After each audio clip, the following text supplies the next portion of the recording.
Welcome to Cure America. I'm Star Parker. Wow, what a 2023 it is already. A couple of weeks in, and we've been practically living on Capitol Hill because it has been a whirlwind. And we're going to get through a whole lot of that noise.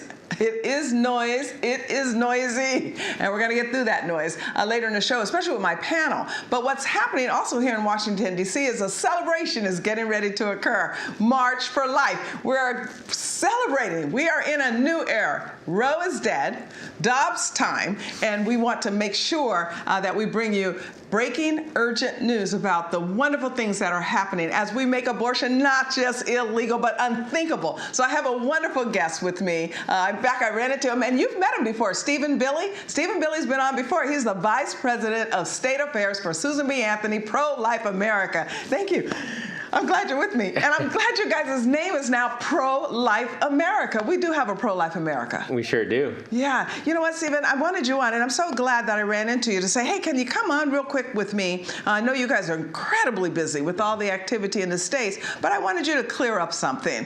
We heard that President Trump now has interjected himself in some of the abortion discussion to say, well, you know, we really lost some of the states because the messaging, I don't know what he was exactly saying. Maybe you can help to clarify it, but abortion was a major part of the last election. But did we lose the GOP not have their red wave because of abortion?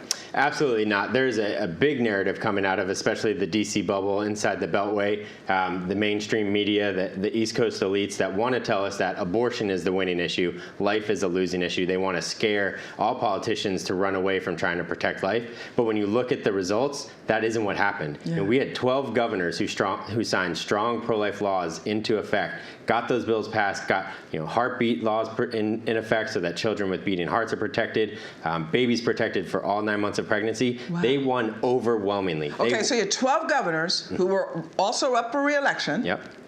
They then had all of these activities in their states. Now, how much of the activity was because of what we were hearing about trigger laws, that because when Roe died, all of a sudden they went back to the former laws? Or were these new activities to where 12 governors were saying, hey, we really believe in life and we really want to protect life, so we're going to immediately start acting on this, and then you're telling me they all won? That's right. So all of those governors signed the trigger laws or signed the heartbeat laws before Dobbs, but they were the governors who signed them. They were the ones who said, this will be the law of my state when Roe gets overturned. Okay, so they had already worked on it. Exactly. Okay. Roe got overturned, babies started getting protected. Wow. Attorney generals had to go to court. They had to publicly fight to get injunctions lifted so these laws could go into effect. State legislators were going across their states telling people, this is what our new law is, this is what it's going to do now that Roe is overturned and we're in the Dobbs era.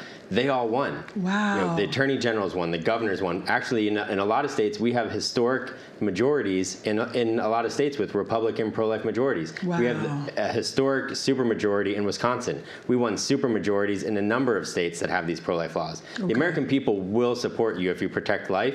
What they won't do is support a politician who tries to avoid the issue. And when a politician avoids the issue, the other side will pounce. They will say, you're the extreme one. Sure you're the did. one. And a lot didn't even bother. They just put their heads in the sand and just pretend it would go away. And you're right. Then the left just came in and just went pagan on them, just said, oh gosh, they're going to end everything. Right. People are going to die. Women are just going to be so exposed. And it was the opposite was true. They were the ones that were extreme. Ninth month, ninth hour. So I agree with you that places where people got messed up on what they thought their messaging was going to be, for whatever reason, maybe they didn't know what their message was. Maybe they weren't totally pro-life, even though they were Republicans. But this is really good news, what you're telling us, that the states did well. I think, but you also mentioned the bubble. Here in Washington, I think that people were frustrated and depressed because they didn't see that wave. So how much of this was abortion, was the life issue, because some of the people that were running for national office to come here to Washington to represent either in the House or the Senate, how many of them didn't get their clear messaging, and that might be why we didn't see that wave? Well, I think you're right. We call it the ostrich strategy. When you stick your head in the sand and try to pretend you can't talk about this issue, you're going to lose. The other side spent $500 million making abortion an issue for the last campaign cycle. $500 million. $500 million. And then we had people with their heads in the sand. And it wasn't because they didn't know what to say. Because one thing we know about Susan B. Anthony, Pro-Life America, is you guys tell them what to say. Here is what's at stake. In fact, what was really fascinating, and what I really love about your organization, organization is that you're clear about how it matters to one individual. We're not talking about, some pie in the sky, whether we can end it all today on every part of abortion. What you did was just remind people that this is a life, it's a being, and it's worthy of protection. And what you were doing was telling the society what happened to Roe and what Dobbs actually did. Am I wrong in what your messaging is? That's exactly what it is. Dobbs said the American people now get a chance to have a say in the political process. They get to have their voice heard in the policy making around abortion. And we saw a lot of national leaders. Marco Rubio is a great example. J.D. Vance is a great example, where they stepped up to the plate and they said, I believe in protecting unborn children. I believe in serving mothers. My opponent is who is extreme. My opponent wants abortion on demand up until birth. And when you make that contrast clear, that we want to protect babies, that we want to stand with mothers, and the other side is extreme in their views, the American voters come to our side. They understand it, and they understand a child's beating heart or a baby that can feel pain in the womb. I know, especially the feeling. We just need to make it clear. We have to make it clear, but the candidate has to have that conviction too. You mentioned two particular candidates that did make it clear, and they're both coming here to Washington to serve their states. J.D. Vance, the great state of Ohio, Marco Rubio, the great state of Florida. And I'm glad that you mentioned that, because they were the ones that all were watching to see how this was going to play out. And where we did see weakness, if you will, on this particular issue, whether it was Pennsylvania or Arizona, we didn't recover those seats and or get those seats. Didn't get Arizona and then didn't recover Pennsylvania, because that was already in the red column. So you told me a little bit of good news, that this is not over, because now the positioning is we're going into 2023.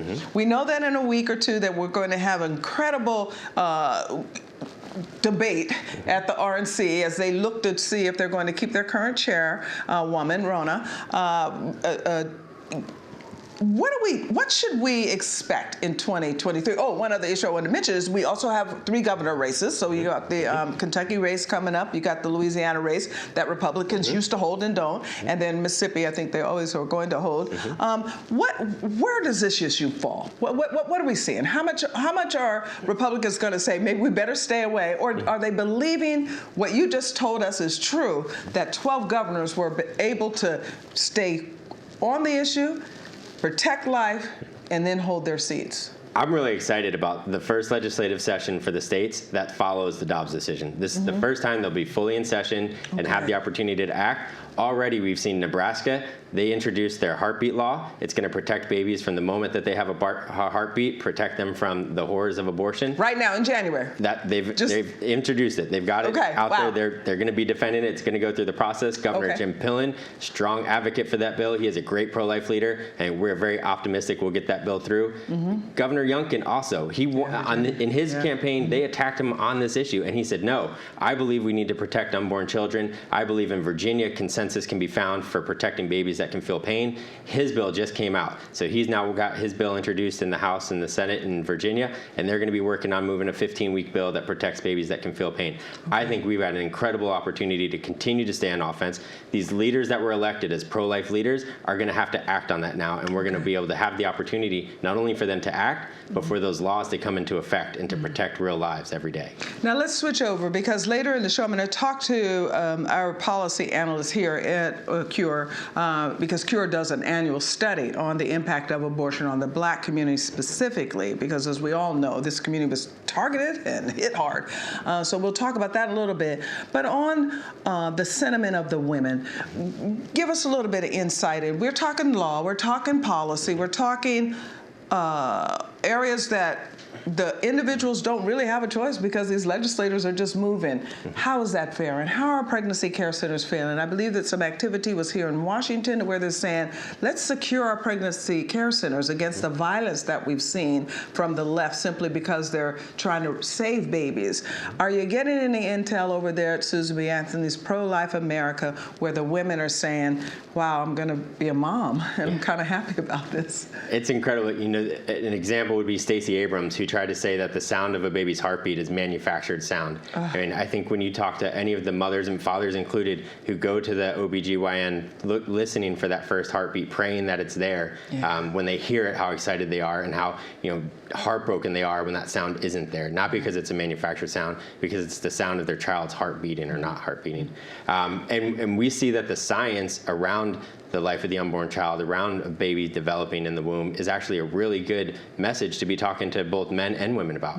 We did some polling in Nebraska around their heartbeat law, and what we saw is when you talk to women about the fact that a baby can feel pain, when you talk to women about how once that heartbeat's detected, there's an over 90% chance that baby will survive to a live birth, and that impacts them. They really understand that, and that's the kind of message that we need to be bringing home when the other side wants to just say, this is a made-up right, and we want to protect your right to kill a baby up until the moment of birth.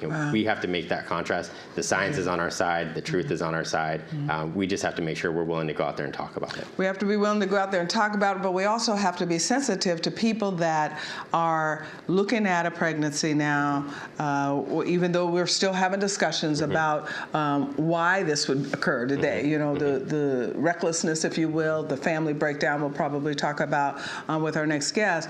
But when it comes to the left and this insistence on killing children, we're also in this chemical abortion age. They're even here in Washington trying to change the rules at the Food and Drug Administration to allow for women just to go in and buy abortion right over the counter and then look at their little baby in the toilet.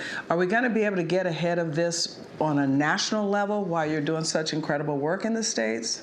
We definitely have to fight back against what the FDA did and what Biden did. Chemical abortions are incredibly dangerous. The rate of chemical abortion complications leading to an ER visit has gone up over 500%. Oh my, wait, say this again. Wait, because of those that are doing the chemical abortion, and then the girl's home by herself. Suffers a complication. Oh my. The rate of those complications leading to an emergency room visit has gone up over 500%. Oh my. And you're right, those young girls are by themselves, they're in their dorm room, or a woman is in a rural community without access to immediate medical care. These are dangerous pills. They put a lot of health and safety risks into play if you're taking these pills. A lot of states have already stepped up. They've already said, we will not allow this to be telemedicine. Right. We will not allow this to be, through a pharmacy. You have to go and have an in-person visit, get an ultrasound, know exactly what period of pregnancy you're in, know if you have an ectopic pregnancy. I think a lot of pregnancy centers are starting to get involved in this as well and educate. That's right. And you made the point earlier that they're under attack. The other exciting thing for this legislative session in the states is all the work these governors and pro-life leaders are doing to support women. We're seeing tax credits to make sure that there's increased funding for pregnancy centers. We're talking about expanding medical access for women so that they have care throughout a whole year after they give pregnancy, not a short period of time.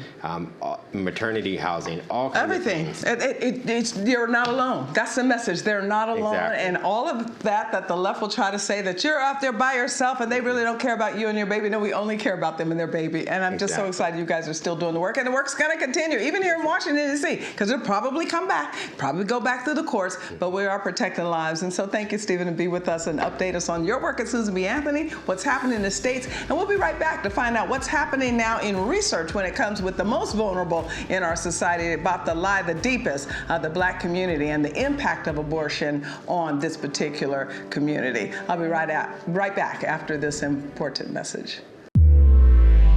God birthed in my heart years ago to do this work of CURE, the Center for Urban Renewal and Education. We are incredibly privileged to have pastors from across the nation here for training and collaboration on solutions to help our communities. Freedom is never more than one generation away from extinction. It must be fought for.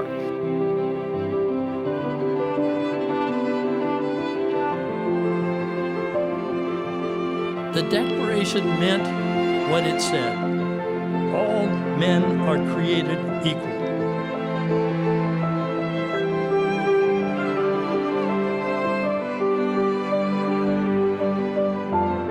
We're to awaken, train, and mobilize the church as a whole, but the historically Black church in particular, to end abortion in our communities. Every church needs to do everything it can to help be an educational hub. The crisis of the day is the sexual gone wrong, and it's going extraordinarily wrong. Us Christians are called to correct that by living the sexuality that God has given us.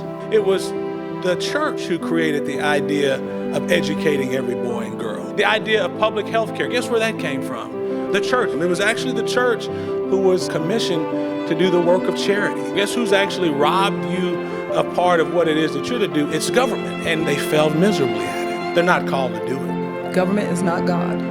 Are we going to bow to government, or are we going to bow to God? Kids need to see that confidence that we have about the truth. We're not in doubt about who we are.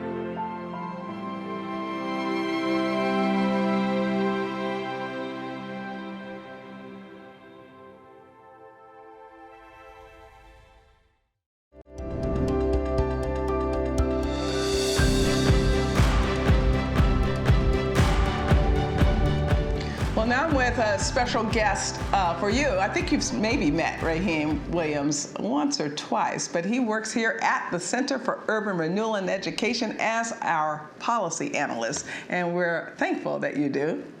I'm happy to be here, Star. Thanks for having me. I'm so happy that you're here too, because let me tell you a little bit about Raheem that you might not know. He's worked for several liberty-based academic research centers and think tanks. We were talking earlier, but he's got his master's degree, but we're not supposed to call it master's anymore because, you know, it's kind of connotates slavery. Just like USC is no longer going to use the word field because, you know, it miit be politically incorrect now because of racial connotation. So what do you have now? I have an advanced degree in an area, I guess. Okay, we'll wait for the book to come out and tell us what the new politically correct statements are and claims that we can give to somebody. But he's very well thought, very well written and highlighted, and just completed for CURE an update on our annual impact of abortion on the Black community. Black community was hit the hardest when they started all this social engineering coming out of a vulnerable period of the civil rights movement into abortion as national law 5 years after King's death. And boy, did we buy a lie as a community people. The sad truth of it is a lot of lives were lost in that period, but our report is the first post-DOPS report, so there is some good news here. Preliminary research, and this was actually done by a pro-choice group, so they're going to remain nameless. They think this is bad news. And just the first 2 months after that decision, over 11,000 lives were saved. Wow. Just the first 2 months. You're talking about in the African American community specifically, or overall in the abortion? Well, we don't have a racial breakdown. Okay. But when you actually go and consider what the numbers look like and where these states have the strongest life protection laws, they're generally in the South, and they are more in terms of population, have higher percentages of Black Americans. So we do expect this to benefit Black Americans disproportionately. I like to call it building Wakanda. Okay, well, explain why, because I think when we talk about areas of poverty and race in our country, people get confused. Our last guest reminded us that Stacey Abrams and many like her believe that abortion is a right that Black women in particular need, because without it, they're going to die, their children are going to die, they're going to remain poor, and this is very devastating and has a ripple effect. How do they get away with this narrative continuously, especially when you're telling us that this is good news, that we're seeing abortion not occur in these hard-hit communities? So I want to go ahead and take a step. The strength of any nation, community, or place, society in general, is its people. Right. That's what makes the entire human experience worth anything. Now, I want to push back on the Stacey Abrams types, because we all saw what happened in 2020 with the George Floyd riots. That's after 40 plus years of abortion in which we're disproportionately Black. Right. We've seen the Black-white wealth gap get worse. Right. So I always ask those figures, exactly how many Black people do we need to kill before your delusional fantasies come to be? Well, the fantasy of racial equity and financial equity because you've killed off your children. Now, that's a really interesting point, because, we're seeing some numbers about 20 million since Roe v. Wade. So it's just a legitimate question. What do they answer? So I can't answer for them because I fundamentally don't buy their argument. But here's what I do know. For example, Mississippi, 77% of abortions before Dobbs were black people. Wow. 77%. That's absurd. Black women account for 14% of women of childbearing age and almost 40% of abortions. This has turned into, I don't know how you can look at this as anything other than disparate impact analysis. It's clearly bad for the black community unless you delusionally believe less black people is a good thing, and I'm not of that school of thought. I'm not of that school of thought either, and I'm just wondering why it is that so many, not just in the progressive movement, but in particular the Congressional Black Caucus and all of the representatives of so-called black interests across the country are of that thought. How is it that they've disconnected from this disparate impact that they so think is important? Well, unfortunately, there's an entire political organization that should remain nameless that has pushed very hard amongst the celebrity class, amongst, pretty much, how could you say, the political class that are supposed to represent our communities but have done an awful job at it. And they keep saying, hey, this is a great thing. This is a great thing. They call it a human right in some places. What organization? I want to know their name. Well, you have Planned Parenthood and their infamous founder, Margaret Sanger, who was they like to dance around it, but clearly flirted with white supremacists. She was a eugenist. She said it. Oh, openly. Yeah, openly. So. Is that in your report? Are you telling us more about her and her? Oh, that's all in here. That's all in here. Okay. The impact of abortion on Black America. Please go to our website and check it out. We got so much here, we can't cover it in 13 minutes. But if you want to see how this has evolved over time, all the way from Dred Scott to the Ku Klux Klan, it is a ongoing struggle, and it is an ongoing systematic dismantling of black society and culture, and they're doing it in every way possible. Now, what we're focusing here is life in the womb, but they try, quoting Bob Marley, kill them before they grow. And we're being treated just as eugenicists back in the 1930s push eugenicists. It's the same concept. They go and they tell this, the Texas Tribune, New York Magazine, CNN, Reuters, oh, if we have life protection laws, that's going to hurt black women. Your children are going to hurt you. We don't tell white women that. No. I'm wondering because now, we were just talking to Stephen Billy over at Susan B. Anthony's Pro-Life America, and he made me very hopeful about the activities that are in the states because they are ending. As he mentioned, 12 governors said, you know what, we're going to protect this life. We don't care what you on the left are saying, including groups like Planned Parenthood, and the list is long. I wanted to pull out that they all relate to each other, whether it's the NAACP, the Urban League, all of them. They're just all pro-death and without apology anymore. But how do you feel that these changes are going to impact the actual individuals? So is there anything showing up to where the voice for life is resonating with people, that we're saying your children are valuable? Are they beginning to understand that, or is it just too soon post-Roe being Unfortunately, killed? it's too soon. Hopefully we're going to have more data as we get up close to like a year, 6 months from now of the decision. But personally, I think this is a phenomenal thing. When my mother was pregnant with me, she was pressured and rejected abortion. And I want to see more people, and particularly women of all colors, understand your child is not a liability. Right. That the children indeed are our future and will always be. So as a society, we need to protect those in their most vulnerable state. Right. And and as pro-lifers, we need to be shameless in articulating that and promoting that message. Well, now, we put out this report every year here at CURE, and mostly the messaging is for our clergy and for the Congress, for them to consider what you just said, that this is precious, this is life. Do you find that more are hearing that message in this black community? This is another way to ask you the same question about the women. Are they prepared to say, it's okay to be a mother even if I'm struggling, even if, as you said, your mom, and many of stories, and in particular in the most hard-hit communities, it might not be the best of time to bring that child, in particular if they don't have a marriage attached to the bringing of that child. Or is there getting an understanding that that is still a precious life? Well, I absolutely have no metrics on that at this particular time, given how new everything is. And this report we're releasing it this month, and it's all so exciting. So this is the first time that we're actually starting to see any numbers, is what you're saying. Here's what I will tell you. I'm going to make sure as many of them as possible get that message. Anybody willing to listen from the D.C. Metro all the way out to rural Mississippi, we're going to be sending that message. We're going to be on the front lines of spreading that hope, spreading the faith, and protecting innocent life every single step of the way.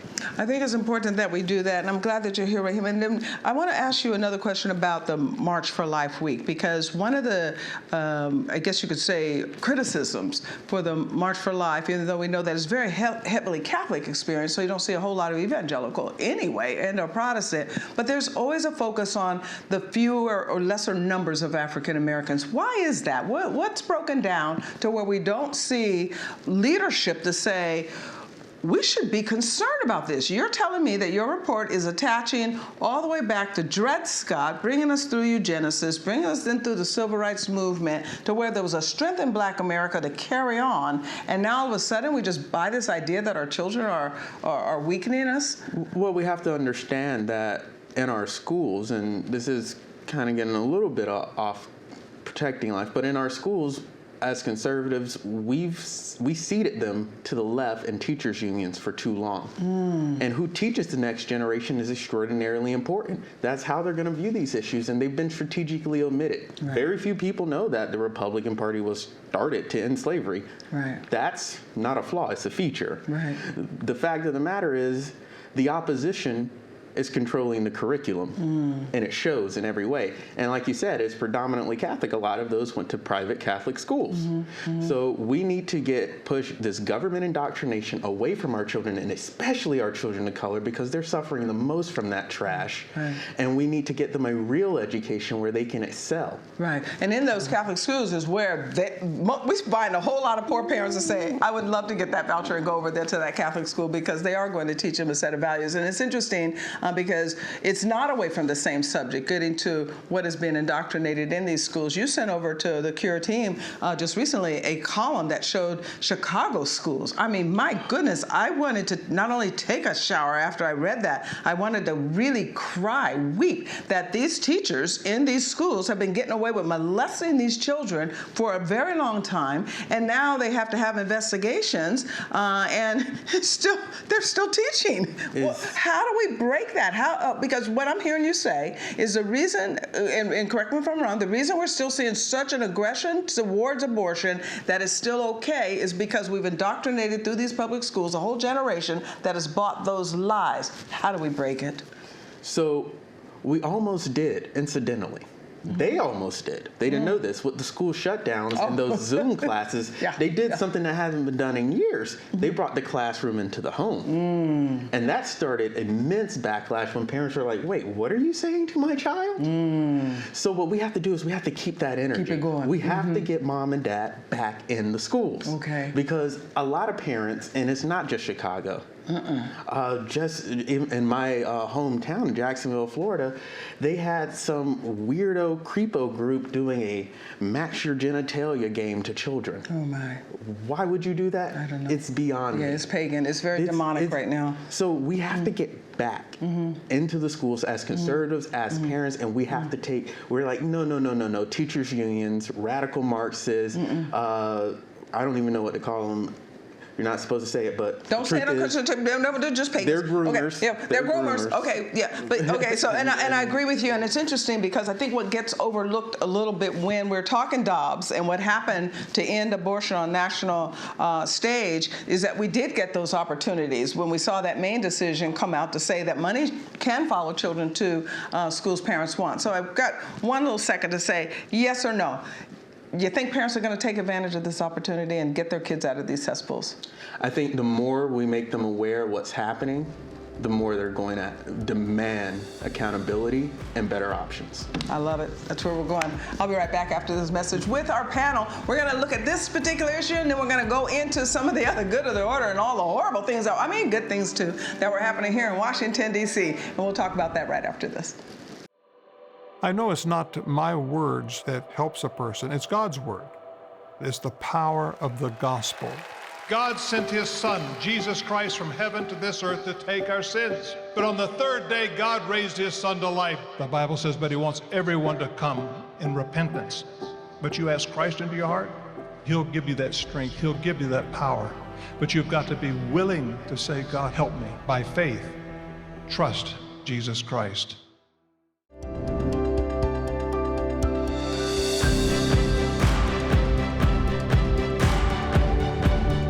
Well, we have been really busy here in Washington, D.C., sorting through the noise of the news, looking for truth, and glued to trying to figure it out while the Congress came back into session. And boy, did they come in a storm. So I'm so glad I have a regular panel with us. Jonathan Alexandre is here, our constitutional attorney. Hi. Yeah, thank you so much for having me, Star. A lot to look at, a lot to consider.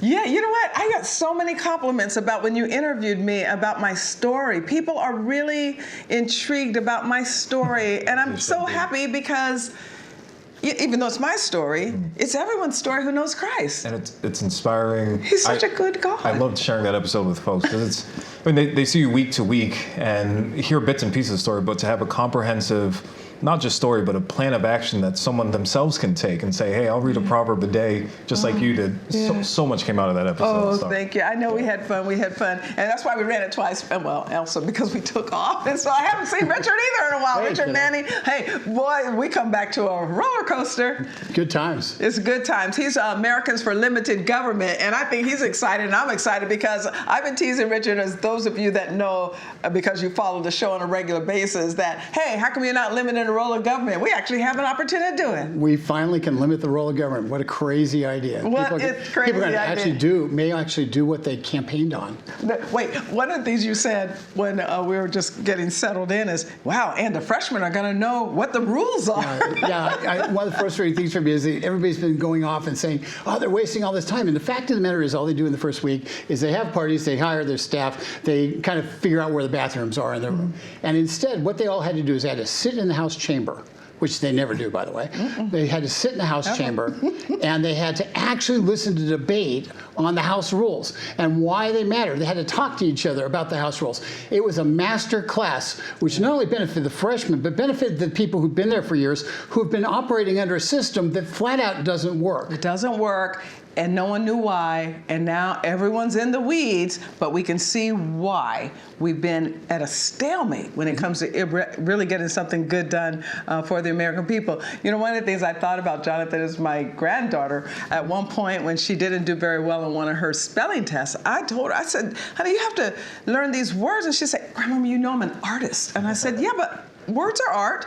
And she said, I did think about that for a little while. And so finally, when we passed the fact that words are also art, she decided, well, you know, I'm only in the 4th grade, and I have to go to school till the 12th grade, so I have plenty of time to learn these words. And I'm like, it really doesn't work that way. Similar to what you're saying, these class after class have been coming here and not even knowing what they're even to do to get done the very things, or what they can do to get done the very things that they did campaign on. Business as usual. You end a campaign session, and if you're thinking 2 years out, you've already got to be back in your district campaigning and raising money for the next session. So these congressmen and women, you know, are leaving to their staff the bulk of even prepping them right before they go to the floor. This is what you ought to be paying attention to and how you should be voting.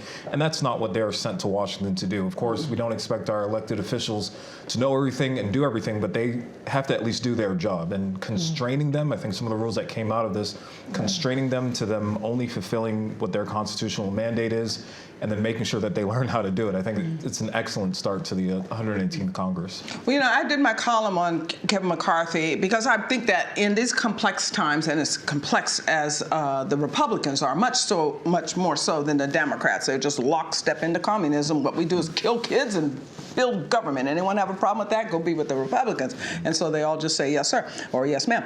But this was very complex, and I was for Kevin through the way. But what I really appreciated about the 20 that they want to call rebels, which some are friends, and you know them, and I know them, and some are really good friends. In fact, one I was texting the whole time just saying, just stay the course. That's what you believe the Lord has intended for you. But one of the things that I really appreciated that may not have gotten noticed quite a bit is they kept saying This is for the 750,000 that sent us here. There's so little discussion that each representative represents only their 750,000. And the reason I'm bringing that up and want both of you to comment on it is because there's so many now, especially in the Progressive Caucus, that believe they're legislating for the land. Right. We hear it all the time from them that they're doing this for everybody, changing rules for everybody, even gas stoves now. Come on, guys. So what do you think about even hearing that we're here for our constituents? We know what they want, why they sent us here, and we're not backing down. Imagine representing the people who elected you. What a concept. What a concept. But you know,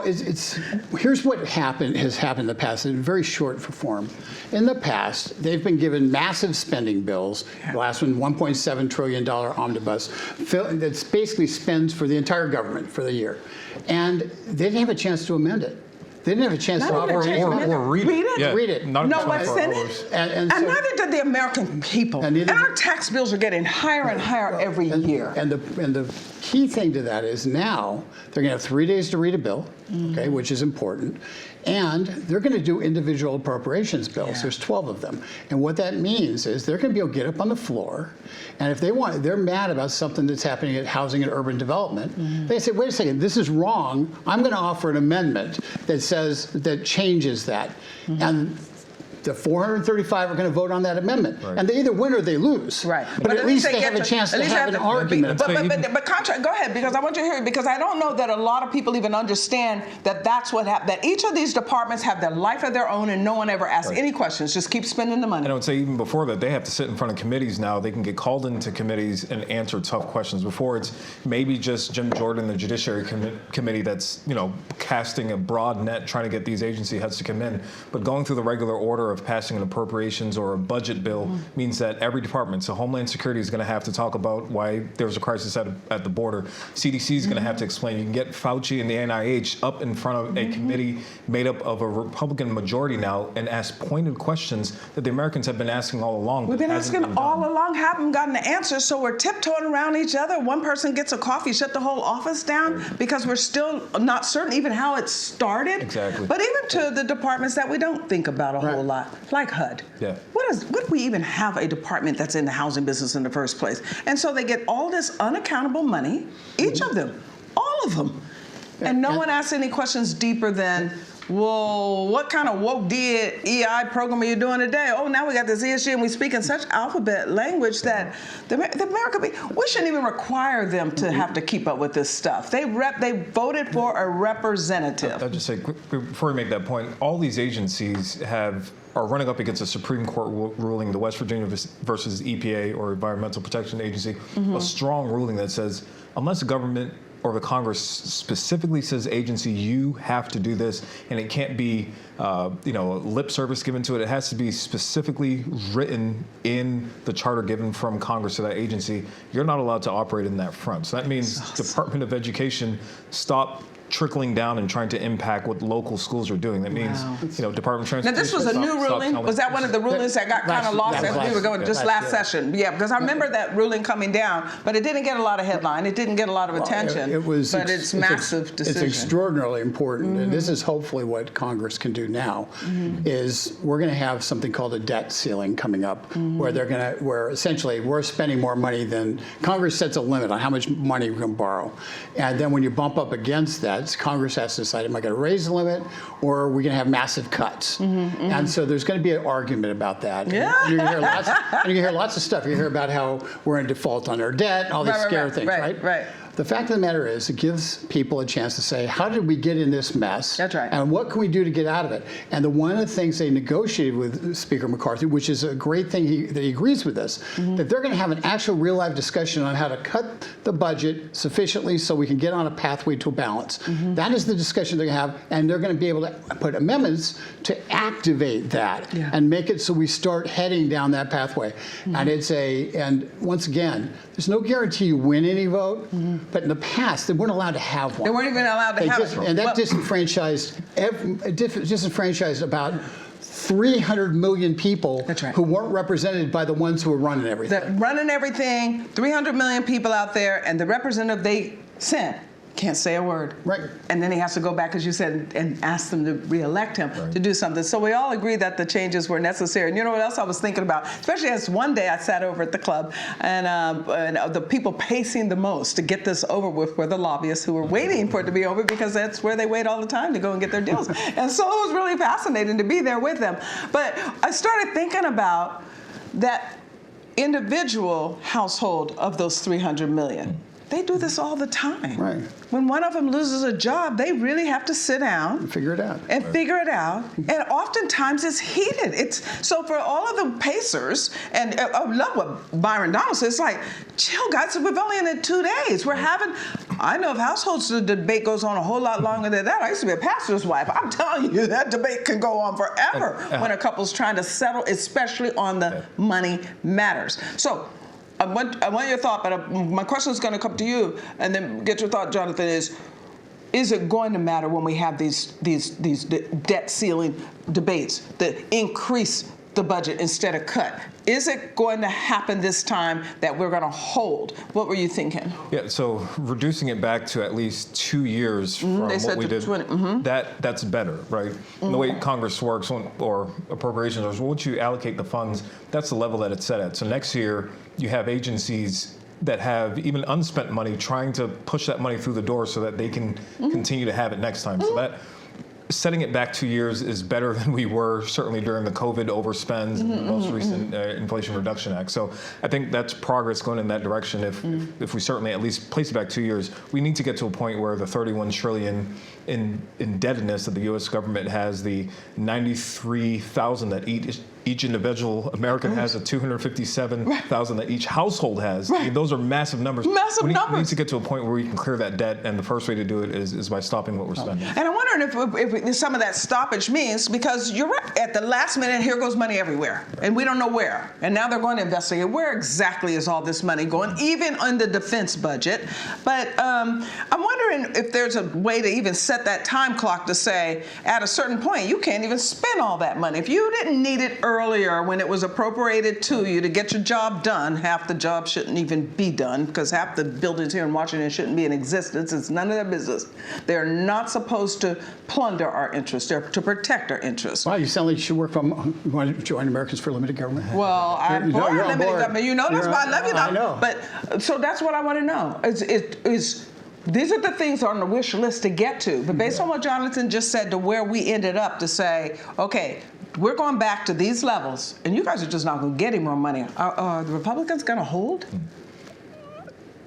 The Senate's going to be really hard. The House will be hard also. The truth is, if you're dealing,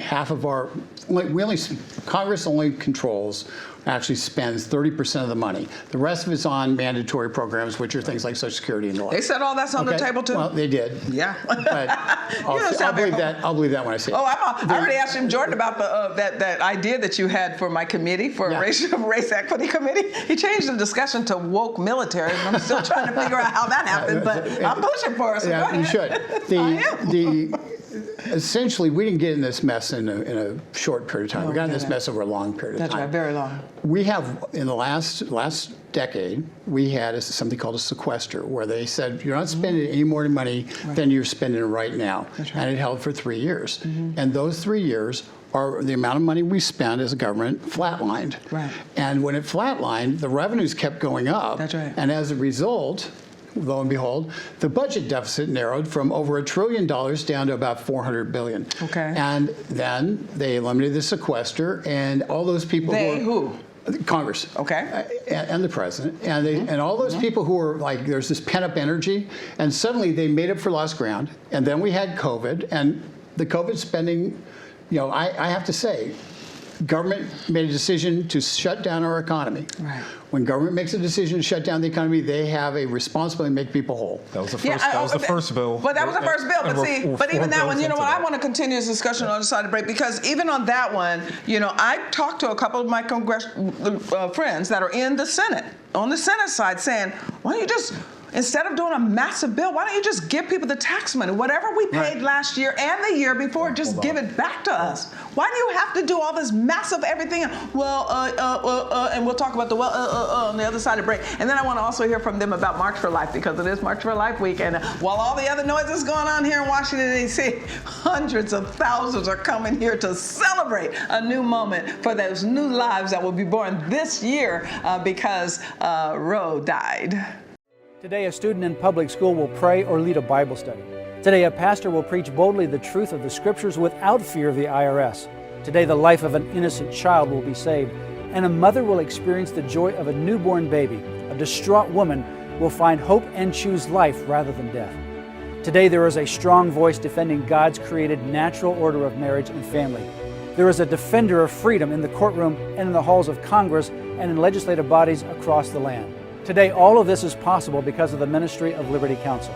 People from all over America will find help and hope because of Liberty Counsel. The adversity they face will be turned into victory, case by case, law by law, person by person. Liberty Counsel is advancing religious freedom, the sanctity of human life, and the family through litigation, education, and public policy. And that is the mission of Liberty Counsel, to restore the culture by advancing life, liberty, and family.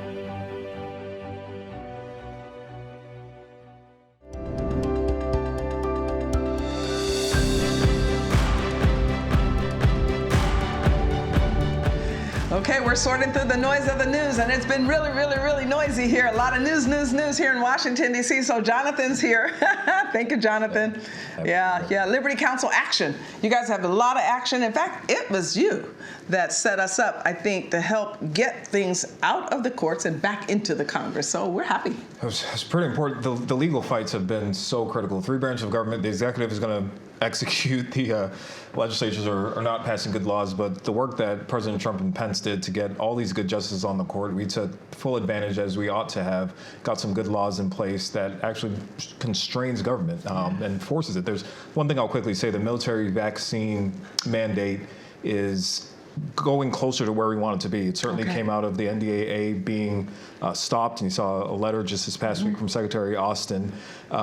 But we fought a battle that could help senators articulate it. Certain things that senators and representatives were asking of the Department of Defense took almost 6 months to get, but we could get it in one hearing. And so the power of fighting in the courts, of fighting in the legal system is very evident, and we'll keep at that. Well, you keep at that, because then it puts the ball in Richard's court, Richard Manning, Americans for Limited Government, to where then it forces the Congress to do what they should have always done. Yeah, Congress is going to have to act like a Congress, representative government. You know, you asked a question, and we led up to it. How do we get in this mess? Because there's been Republicans in charge, there's been Democrats in charge. The fact is, Republicans like to spend money too. Republicans like to spend money on defense. Democrats like to spend money on the other side, on social programs. And so the deal that always gets made is the Republicans who want to spend money on defense get a big jump in defense spending. The ones who want to spend money on domestic spend a lot more money on social welfare programs. And they all go away and say, yippee skippy, there's no money to pay for it. But we'll just we're just going to borrow the money from whoever's writing the checks, and then go tell our constituents that it's the other guy's fault. Right, exactly right. We tried. And yet the American people, one of the things I didn't like about this current debate, and I don't know what you're going to say, but is, for this term limits. Now, I think that we have term limits. They're called elections. And if people are not engaged, then we get the government we deserve. This fact that, we'll let them decide when they're going to leave. Well, we're going to leave in 6 years. No, fire them. Right. Yeah. Well, in this last election, we had a chance to do that, and quite honestly, most incumbents got returned. In the Senate, only one state flipped from the party that had the seat to the opposite party, and that was Pennsylvania, which went from Republican to Democrat. Right. But by and large, you had a number of senators who were up and were vulnerable, and a lot of people expected there to be a flip of 4 or 5 senators out, and didn't happen. And they came back for 6 more years. They came back for 6 more years. So ultimately, those are term limits. So maybe it's what Jeremiah said, and the people like it this way. Well, I'd say quickly, an unpopular idea about term limits. It's a swamp keeping sort of element, because if you have individuals rotating, that are representatives rotating so often, and the staff stays, now it's the staff that's really governing. They say, hey, I've been here longer than any of you. Right. We're going to instruct. That's right. Or the bureaucracy themselves, the departments, and that's another reason not to like them. And I think that although it seems popular and a lot of people, it's the easy way out. We have it in the state of California, which is where my residency is, and all they do is then they just move to one job to another. Right. When you get fired from a job, you have to explain why you deserve to be in the public service again. And the person who faces the voter doesn't have any institutional memory. The person who's back in Sacramento or in D.C. has an institutional memory. So you're basically electing somebody who's at the whim of those people who are back here and been working on it. But that point should not be lost that they all came back. The term limits issue is interesting, but I tend to agree with you on it. But having a vote on term limits, according to the Supreme Court, you have to do a constitutional amendment. Okay, so a vote on term limits means a vote on the constitutional amendment, which means which is a huge threshold to meet. Huge. Then it has to pass 38 states. 38 states. And in order to become a constitutional amendment. Bureaucrats themselves.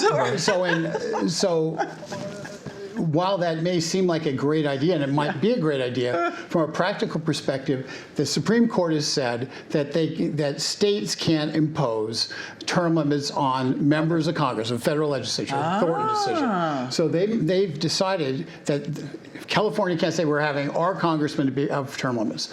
The irony is the members of Congress who agree with term limits will oftentimes self-term limit themselves out. Right. So they finally figured out where the bathroom is. They've been there 6 years and they're gone. And now they're gone. And so the good guys leave. end up leaving, and we leave the bad guys. You know what, Richard? That is what happened in '94. If you remember, when the contract with America, number 10 was term limits. Right. And because they couldn't get it done, the good guys said that I'm leaving anyway because I promised. Right. And we were left with more swamp creatures. And then to Jonathan's point, the bureaucracy, the staff does stay. Stick around. Why wouldn't you? You get a good salary, you get good benefits, and you can pull the levers of government without a representative check. You have to change the name on the business card. To make that point, 20 years ago, I was on House leadership staff. It's actually when I met you. 20 years ago, I was on House leadership staff. Many of the people on House leadership staff today are the same people I was working with 20 years ago. Okay? And so it didn't matter whether it was any number of people who've been speakers since then. You still have basically the same people. The guy who was the top guy who's going to be chief of staff for McCarthy is a guy who was I knew from back then, okay?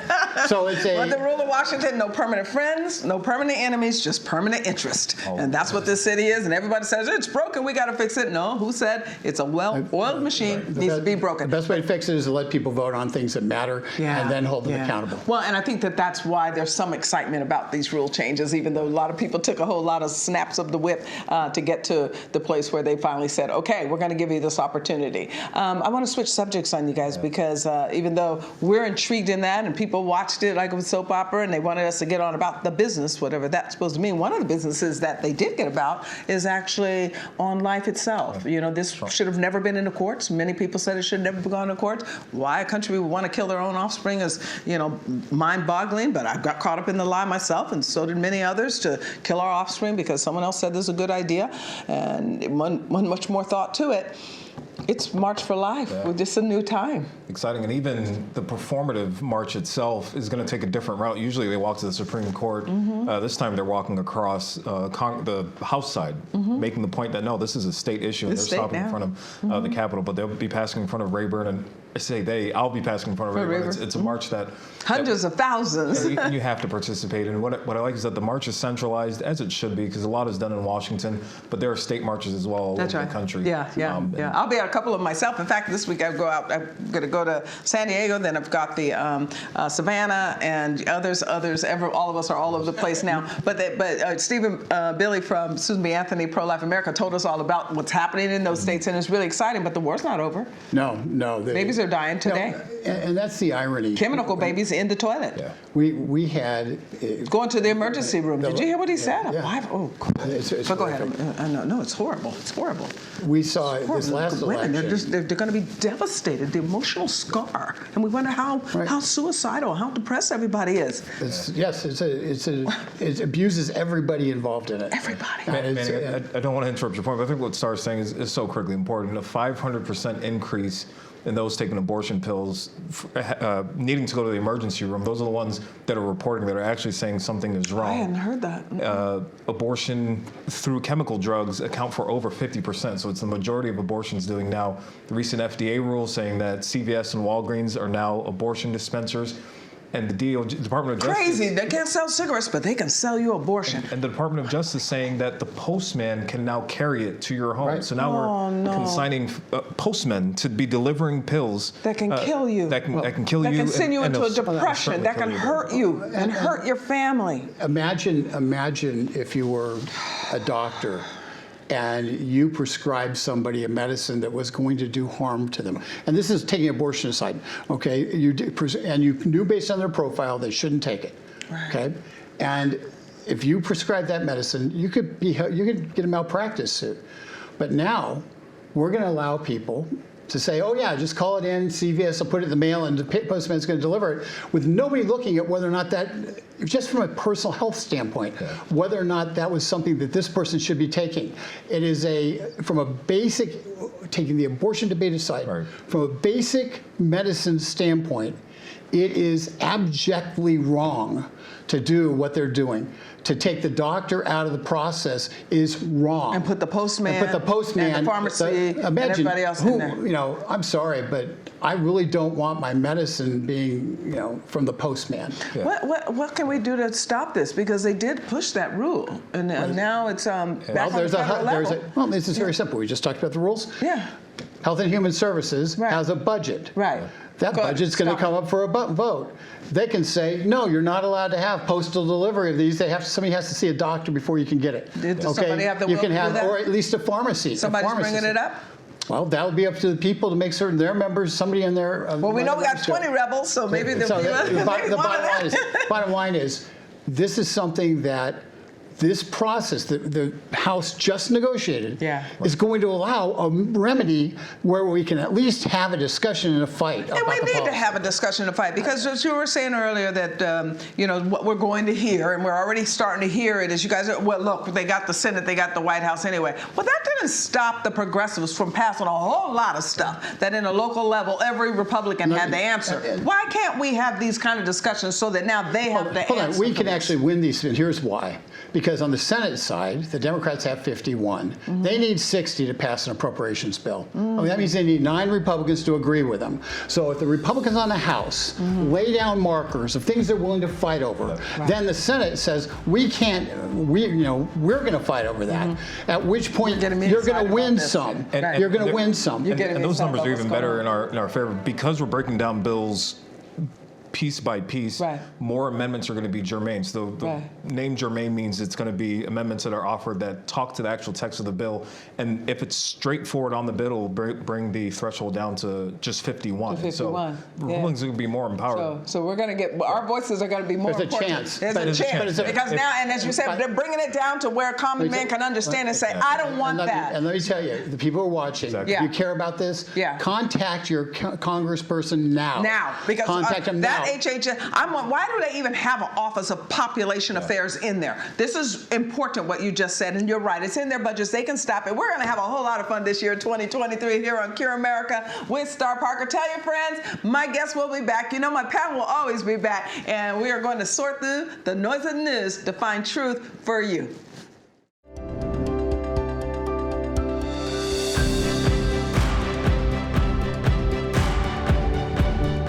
Thank you so much for tuning in to this week's episode of Cure America, where we are sorting through the noise of the news to find truth. And if our message resonates with you, if you like what you're hearing and seeing, then please, as a personal favor to me, support Cure today. It's tax deductible. Your gift will help us further our message to sort through the noise of the news as well as our other programs at curepolicy.org. Go to curepolicy.org and we will continue. God bless you. And Ecclesiastes 12:13, the conclusion of the matter, the scripture says, is fear God, keep his commandments, because this is man's all.